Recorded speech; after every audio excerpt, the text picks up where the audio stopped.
అమ్మా భవానీ లోకాల నేలే ఓంకార రూపమమ్మా, తల్లి నీ మహిమల్ని చూపవమ్మా.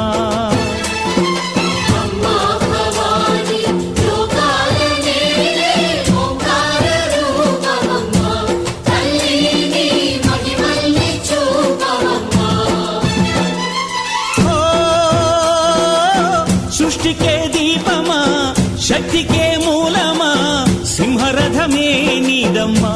అమ్మ దుర్గమ్మ భక్తులను దీవించుమా.